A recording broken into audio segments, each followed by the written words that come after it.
Hi, friends. Welcome to the Women in Web3 interview series. I'm your host, Alex, and I'm the community manager for CharmVerse. CharmVerse is a Web3 operations platform handling docs, tasks, bounties, and proposals. It is a place for team contributors to coordinate day-to-day work, sign in with crypto wallets, and unlock workspaces with tokens and NFTs. It brings together onward bounty management, proposals, project trackers, and data repositories all in one place. I use CharmVerse daily for my workflow, and I suggest you do too. CharmVerse is the sponsor of our Women in Web3 series, and the point of this series is to feature and promote badass women that are making waves in Web3.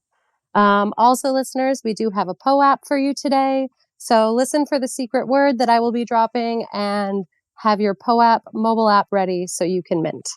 So today we are talking to Grace Guo, co-founder and CEO of Domo.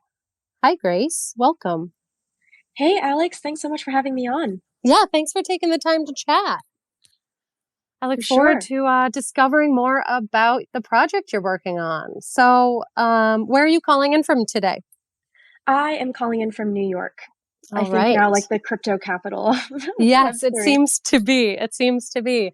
I'm going to just give warning. I am visiting my mother in Western New York, and the chickens next door might go nutty while we're on this call. So don't be alarmed if you hear that. Amazing.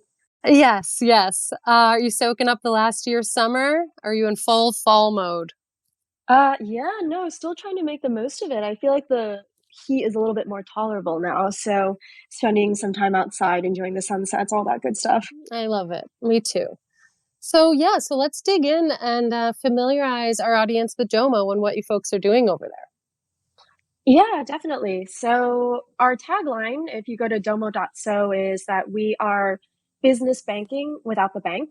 And what we mean by that is you can kind of think of it as an interface that facilitates and makes easier a lot of the key mission critical functions for a business that are running in crypto. So, for example, this encompasses any work that is being done within the realm of financial operations, payments, and payroll. So if you've got contractors, vendors, if you have expense reimbursements or expense approvals, trying to get together an aggregate view of your transaction history across all your crypto accounts, and trying to produce some basic spend reports. A lot of those things are kind of within scope for what we're building at Mo. And generally, our mission is to make crypto payments and business in crypto a lot easier than what it is today, with kind of the vision of building out the default gateway for accessing the global crypto economy. Awesome. Yeah, I've been digging into it a bit and it looks like a great platform. And you are doing crypto only, correct? No fiat. That's right. We're crypto only right now. Okay. And how long has Domo been up and running? So we've, I guess, informally been working together since late last year as a team, kind of just getting started on exploring ideas within this problem space, doing a lot of research, interviews, brainstorming. And formally, I guess, quote, if you think about it from like an incorporation perspective, we formalized a lot of the things earlier this spring, so about 6 months ago, give or take. And yeah, we've made a lot of progress, I think, as a company, a product, a team, and we're pretty excited about kind of the trajectory so far. Yeah. Yeah. So as CEO, what does your day-to-day look like? It's really a mix of leading and contributing, and at any given moment in time, it really depends on what the priorities are. And I've actually had conversations with Alex about this in the past, and he's been super helpful in just giving me some pointers on being a CEO because this is my first run of being a CEO. And it's I think right now especially is a very interesting time because our team right now is 4 people, so it's myself and my two co-founders, and we have an amazing EA that works with us as well. And so because we're such a small team, that means that I am directly responsible for particular deliverables, particular outcomes, initiatives, etc. But that also means that in addition to those things, I have to be a leader for my team and set priorities and trying to be very, very on point about determining what moves the needle and what is worth spending our time on every single week. So really, I think the day to day depends on what our priorities are for that week. But generally, I try to specify days as maker days versus manager days, if you've ever heard that term, and also leaving in some time for rest and recovery. Yeah, absolutely. Yeah, I mean, small team, fairly new business. Yeah, you must be extremely busy. How did you connect? What's your team look like, and how did you connect with your co-founders? Had you worked with them in the past? It's a mix of yes and no on that one as well. So my two co-founders are Ryan and Saul. So Ryan is our CTO, and Ryan um, is really awesome. So he went to Harvard, and then he, kind of studied computer science, worked as a scientist in Silicon Valley for a few years, and then most recently was a solo entrepreneur. So he was building SaaS applications and businesses entirely on his own, and built a couple of quite successful businesses there. Um, and then Saul is my our chief product officer and general counsel. So he's also quite interesting because he's actually worked with big law firms for about 15 years. He's a lawyer by training, but has been a lifelong developer. And he's also built several cool businesses. And Saul and I actually met when I was hired at one of the companies that he co-founded. So he was, co-founder of that company. I was an employee, and it was a relatively small startup. So we, overlapped. Were able to meet and work together pretty closely, and just built a very good relationship. So Ryan was introduced to us through the venture studio that I used to work at. It was our advisor there who had made that connection, and then, Saul, I could again kind of pulled in from my experience of working with him in a limited capacity in the past. All right. So yeah, you definitely yes and no there. So what would you say? I'm not too familiar with like this crypto business banking. So what would you say sets Domo apart from other crypto banking options? I'd actually like to throw that question back at you and ask you, what do you think of when you hear the term crypto banking or crypto business banking? That's a good question. I guess I'm just curious, like with prices of crypto changing so drastically, like what does that look like? Whereas like say the US dollar stays pretty even and consistent. Like how does that work when you're trying to pay people with crypto and agree on certain terms? So with this one, that's a very good question. And I think that we can kind of take a very philosophical angle on this. So I'm not sure if you're familiar with the book, The Sovereign Individual. Um, so in this book, and I think there's actually quite a lot of this type of thinking and philosophy in the Ethereum community, for example, but it's kind of this idea that rather than saying that any individual or any group of people is tied down to a specific physical geographic location, is there a new world emerging that is all internet native, right? And we kind of think of these as internet native jurisdictions. If we do think that a lot of human social activity, human work activity, human collaboration is going to kind of be more and more so facilitated on the internet, is there a world where we could have, again, just rely very much on these internet specific currencies or internet native currencies? Is there as much of a need then to say tie everything back to fiat values? Obviously, I think that's like a big pie in the sky vision, and something that may take us quite a long time to get to. But if you think about, the idea of banking and what banking is, banking generally is just, I have some money and I need a safe place to keep it. And I need to be able to do things with that money. So, in the realm of crypto banking, the way that I personally see it, at least, is if we have a lot of these new internet native businesses that are cropping up, they're going to have the same type of banking needs as any business has in the Web2 world. That's partly why the banking system kind of, grew and evolved in the way that it did. But, you know, is there a way where we could facilitate these activities in the short term via stablecoin, right? And allow teams to make payments to their contributors, to their vendors in a more stable currency, like you mentioned, Alex, that helps them still run their businesses in the way that they need to run them. So we do actually see a lot of that with the teams that we're working with. We do see a lot of these teams that are making payments in stablecoins. and the next evolution of this may be, is there a more mature version of this industry where we do start to see more and more people making payments in, let's say, native tokens. And there is, to a certain extent, some groups that are already doing this in crypto today, but perhaps it's not as common as seeing people making payments in stablecoin, just because stablecoin feels, again, less volatile.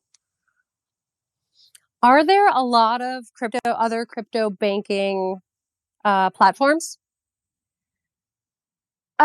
So I would say yes, in the sense of like you could probably think of a lot of the institutional custodians as crypto banking to a certain extent. And I think that there's always going to be a realm for something like that for a lot of the institutional players, for a lot of the kind of groups and companies that are holding a lot of other people's money and wanting to keep it safe and secure.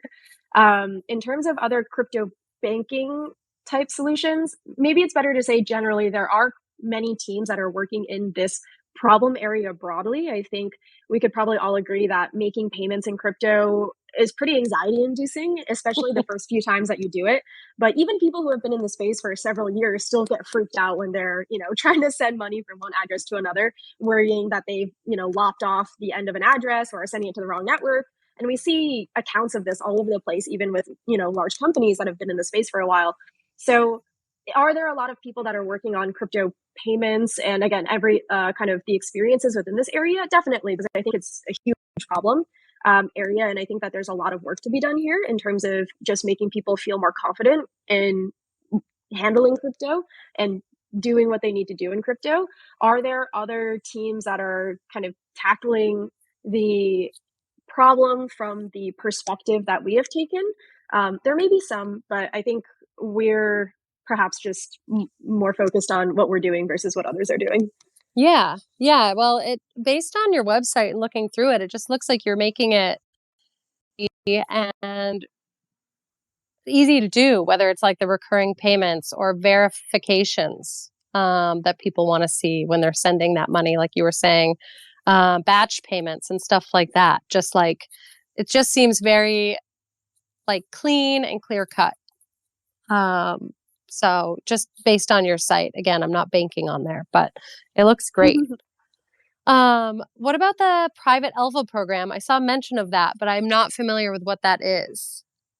Yeah, sure. So private alpha is there. You may see it in technology that there are kind of different phases for teams when they're releasing software. So private alpha is kind of like the maybe earliest first step of having some version of your app out there with actual users on it. So you may be more familiar with the terms like private beta or open beta, which is then kind of the next version of the application.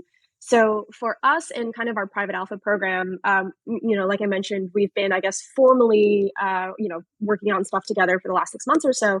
So we do have an initial version of our app that is live and running, and that we are opening up to actual users. So it's a select group of crypto startups and businesses.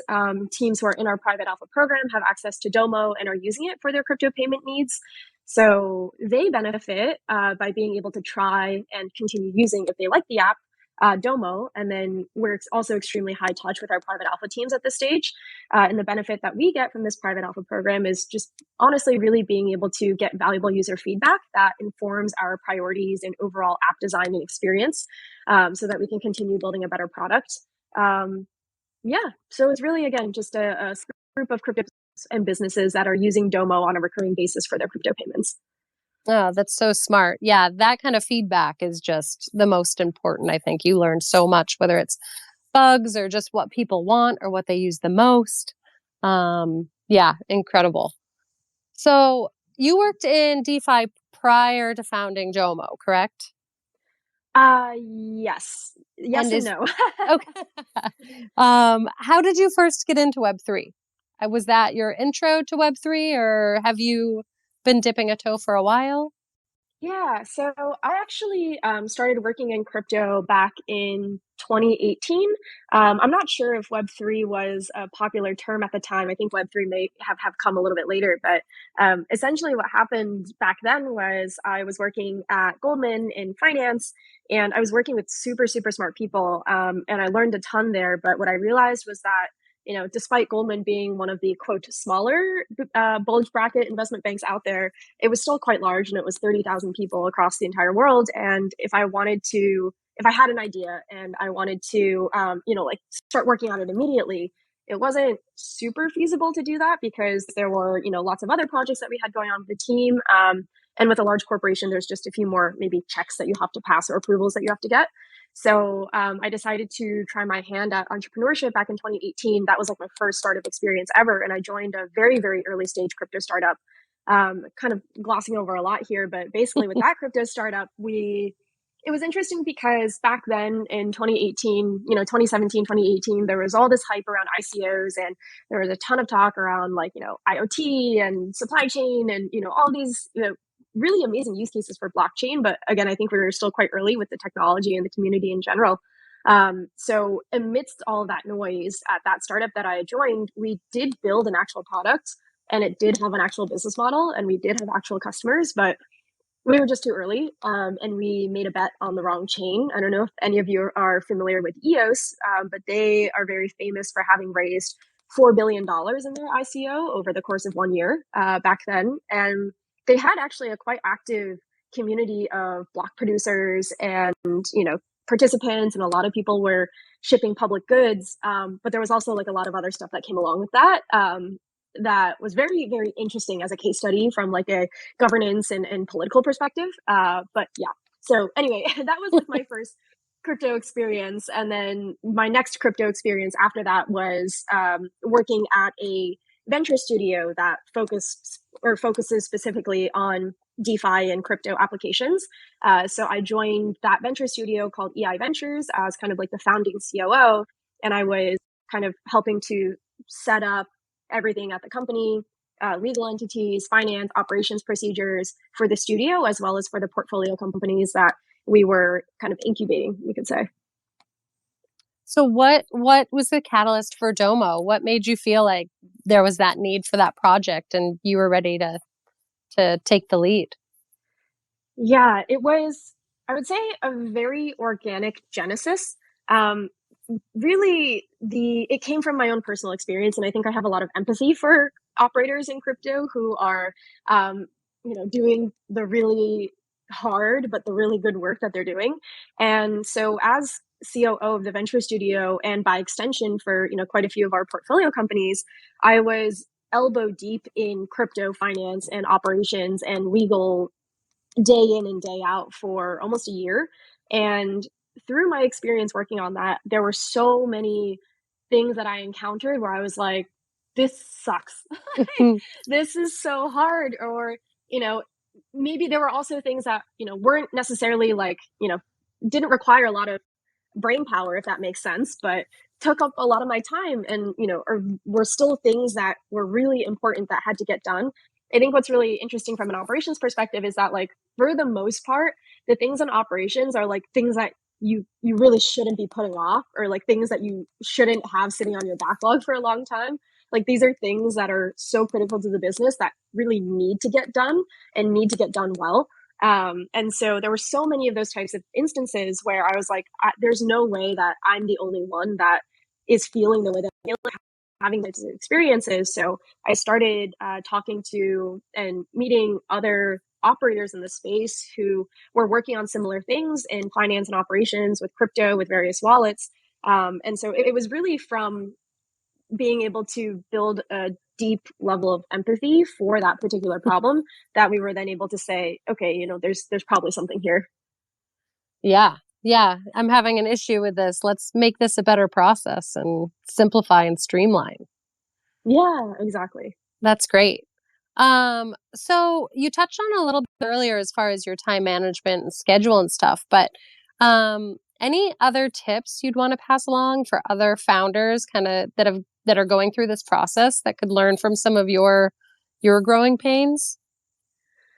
From a founder perspective, Or from I a CEO, or yeah, just anyone. I mean, it just sounds like you've had to go through this, and you've learned a lot. So yeah, anything that jumps to mind that you just be like, this is a good tip that you should know.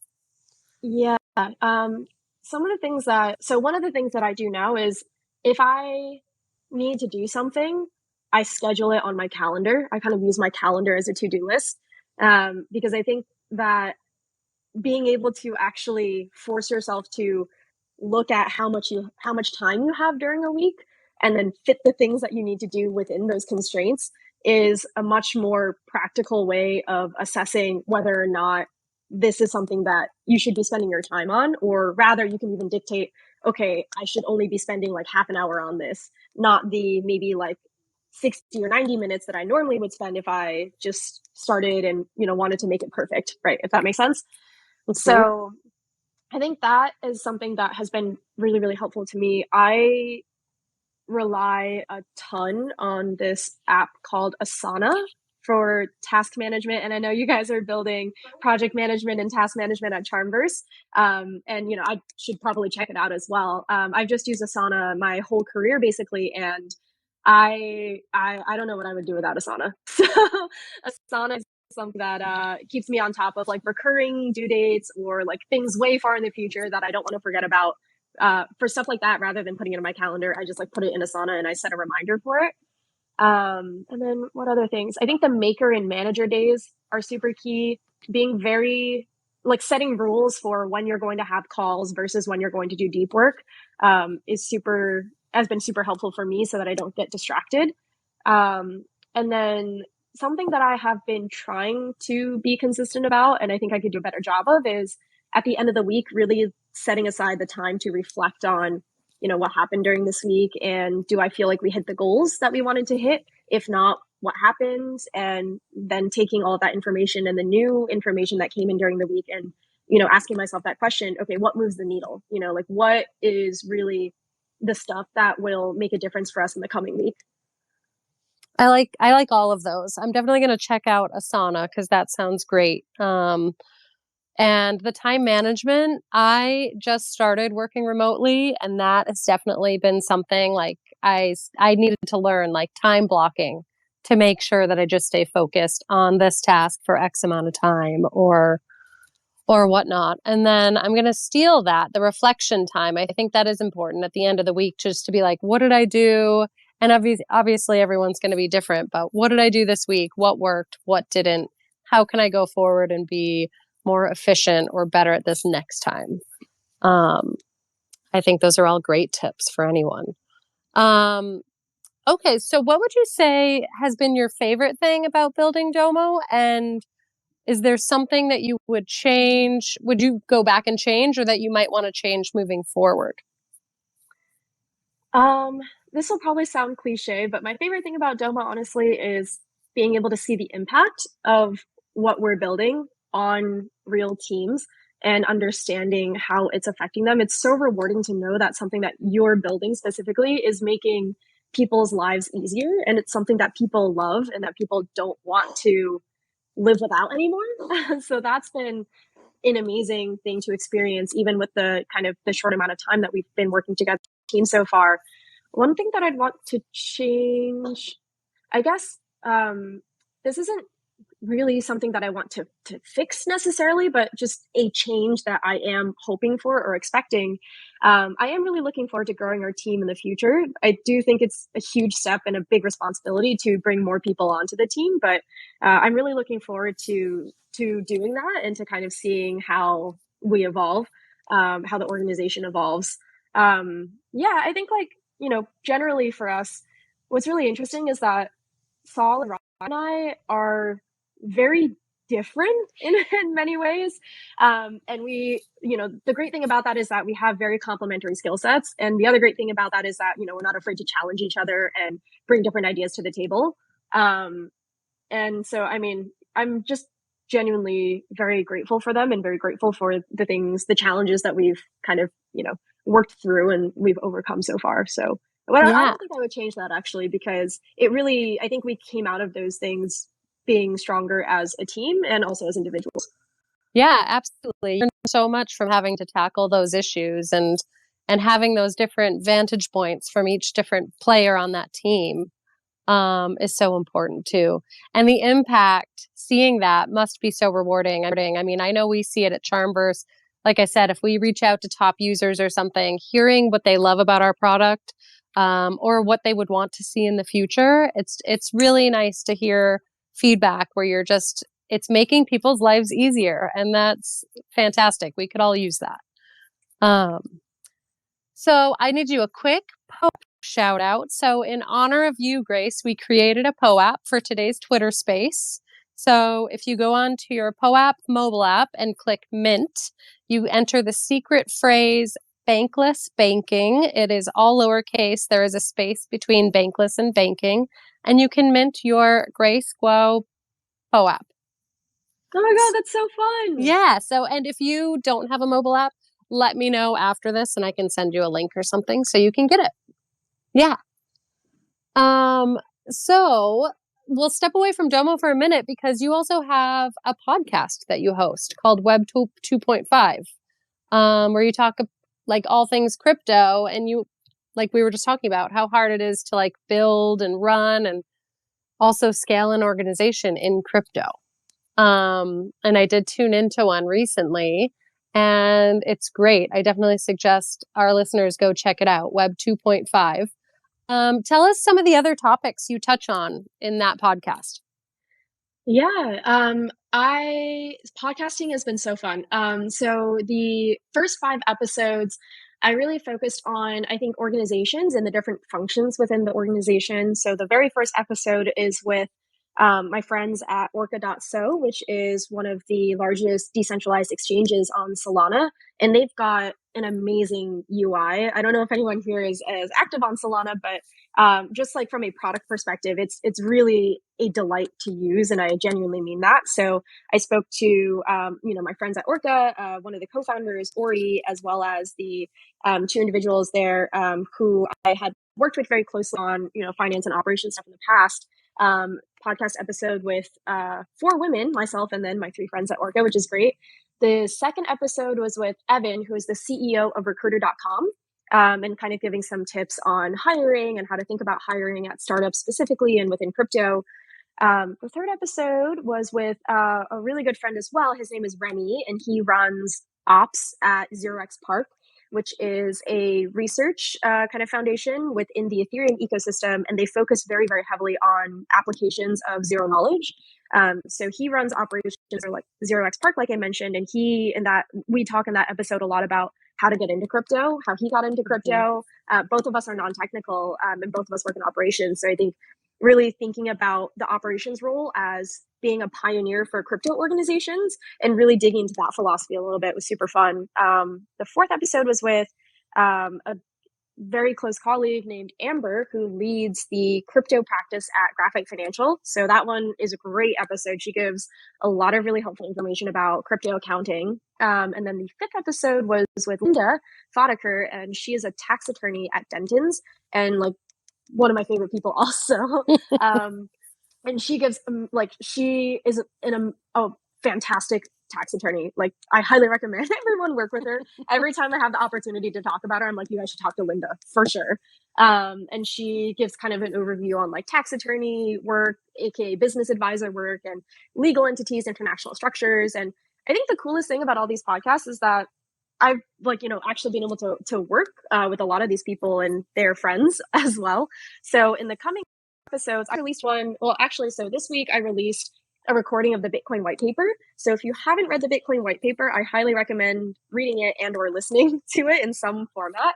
And then today I just released an episode with my friend John, who is a core contributor at DXDAO. And DXDAO is super, super interesting. So they are probably one of the more sustained DAOs that I've seen over the last few years. And they've got 30 contributors that are working on building multiple decentralized products in DeFi. So that's a great conversation as well. And then there's a few more coming up that are kind of around DAOs or decentralized organizations and kind of, let's say, the working structures of the future. Oh, so cool. Yeah, I have it now bookmarked, so I will be checking it out. What made you want to get into podcasting? Is that something you had been thinking about, or did that happen organically as well? Yeah, I think over, during the pandemic and during lockdown is when I first was like, oh, I should start a podcast. Like everyone's doing it these days. And like, it seems like such a great format. I personally love podcasts. I think they're such a great to both share and consume information. especially in crypto. I feel like it's such a like must have information source. And in crypto, it makes a lot of sense, right? Like things are so dynamic and there's drama every other day. There's like a never ending amount of things to talk about. And there's a lot of really amazing crypto podcasts that I personally enjoy, as well as non crypto podcasts. But for, I guess, Web 2.5 specifically, I felt like there wasn't as much coverage or real talk about the process of building an organization or building a business in crypto, relative to maybe some other topics in crypto that people talk about a lot. So I started this podcast specifically because I wanted to share more of the behind the scenes truth of what goes on with hiring and legal and tax, accounting, finance, and operations, that I felt wasn't as easy to find. That makes sense. Yeah, absolutely. I'm relatively new to Web3, so I love having podcasts that I can just pop on in the morning when I'm making my coffee and kind of getting settled for the day. And yeah, you can learn, like you said, you can learn and share so much through them. They've been definitely integral to my growth in this industry. And now I have a new one. So yeah, everyone check out Web 2.5. It's great. And I'm not going to lie, I was definitely intimidated going into this because you're really good at your podcast. So I was like, oh, geez, it's hard to host a Twitter space with someone that's like a pro at their podcast. So Oh my God, no, I appreciate that. Thank you. I every time I was actually talking about this with Saul, my co-founder, recently because I started getting him onto some of the podcasts as well, and it's like I still get nervous doing these things. well, you wouldn't know it. You sound great doing it. So, but yeah, no, full disclosure on that one. So, how has your experience been as a woman in Web3 in such a male dominated industry? How has your experience been? I would say it's generally been pretty positive. And this may also be because when I, kind of started my career, I started very much working in finance, which is also a very male dominated industry. I would say, like, crypto is interesting because it's a combination of many male dominated industries, right? So, like, crypto is a combination of finance and a combination of tech and a combination of math.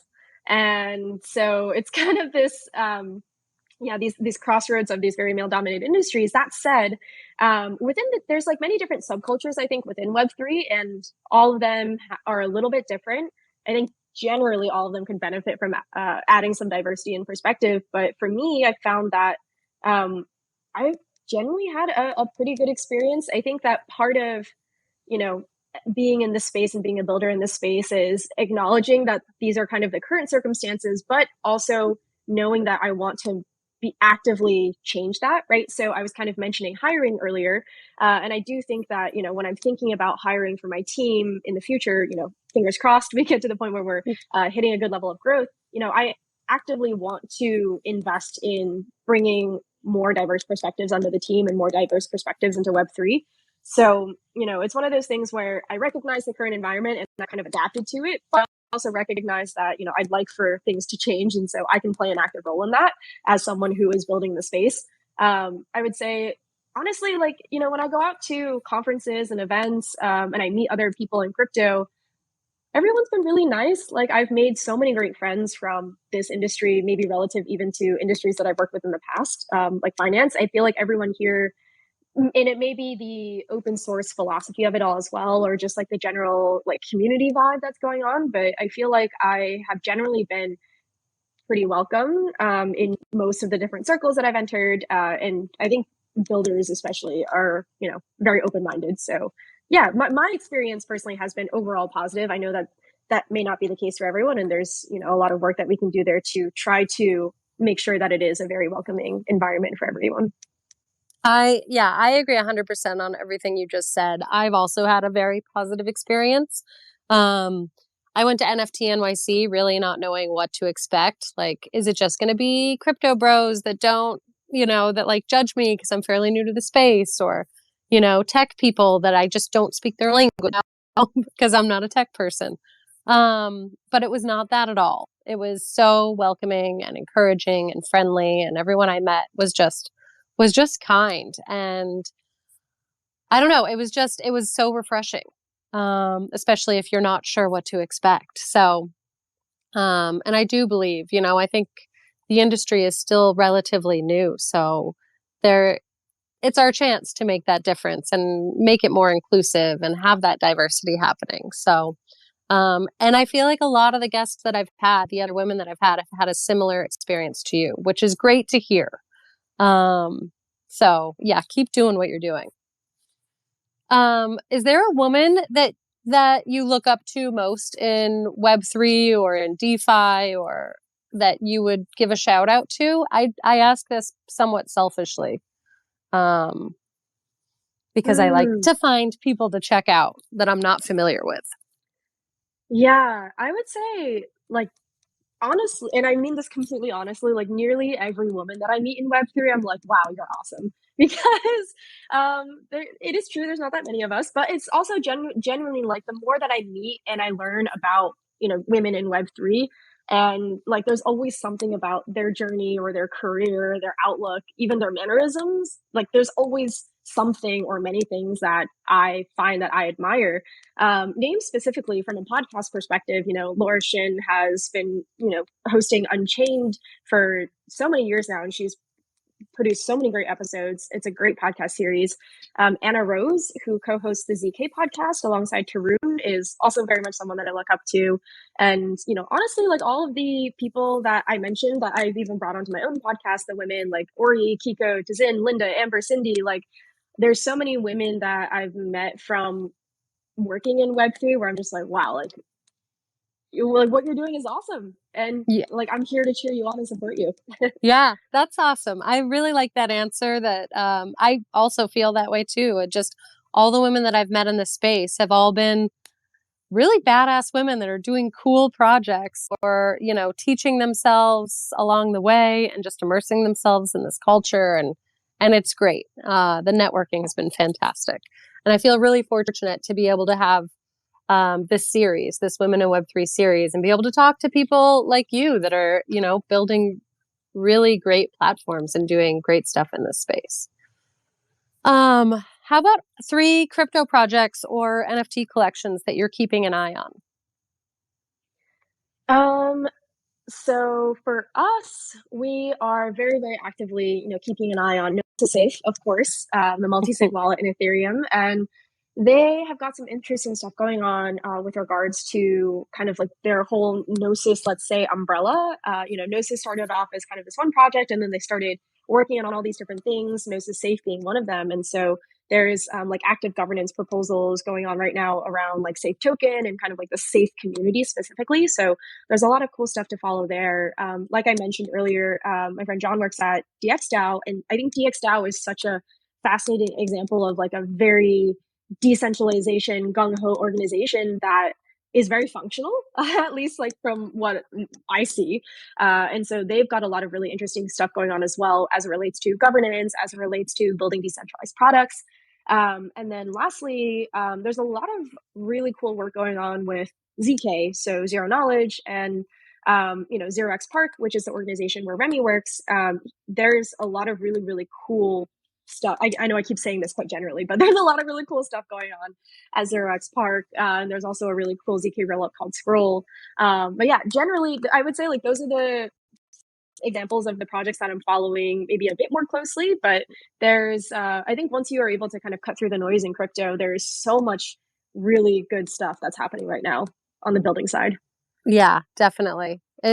Once you cut through all of it, yes, because everyone's building. There's so much stuff out there. But you had mentioned CharmVerse earlier, and that you haven't checked it out. But if you do want to check it out, please reach out to me directly. I know Alex is always there too if you want to reach out to him. But I definitely encourage you to check it out as far as proposals and votes and just task management and stuff like that. It's been great. I really do use it every day. So what's next for you and or Domo?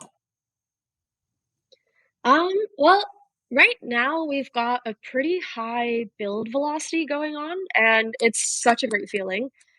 just like having all this momentum. So we're making the most of that. We're making the most of some of the short feedback cycles that we have going on right now, building, testing, iterating, shipping cool features in our private alpha. And we are working towards an open beta at some point. I think a lot of the functionality that we have existing right now and also that we're going to be building out will probably be pretty helpful for any teams that hold crypto or transact in crypto, for them to be able to close out their year-end books, let's say, or also prepare for tax season, prepare working with their accountants. And like I mentioned, we've got a few more podcasts coming out on Web 2.5. But yeah, just continuing to really grow and build awareness for the company. All right. So listeners, definitely go follow Grace. She's at Guacamole, Guo, like her last name, Guacamole. And go follow Domo.so, spelled out. Also, of course, if you're not already following CharmVerse, and mint your PO app, bankless, banking, all lowercase with a space between those, in honor of Grace's Twitter space with us today. Grace, I look forward to continuing to follow your journey personally and through Domo. It's a really cool thing and really exciting, talking about, the thought of growing your team and doing all that stuff, and continuing to work on that platform. Yeah, no, thank you so much for having me on. It's so great to meet you, Alex. And shout out to you as well, Alex. I guess you guys are both Alex. Yes, it gets confusing. Shout out to the Alexes. Yeah, no, thank you so much for having me on. I really appreciate it. This was a blast. Yeah, and I hope we can meet in real life sometime. Any chance you're going to be in Bogota for ETH Bogota?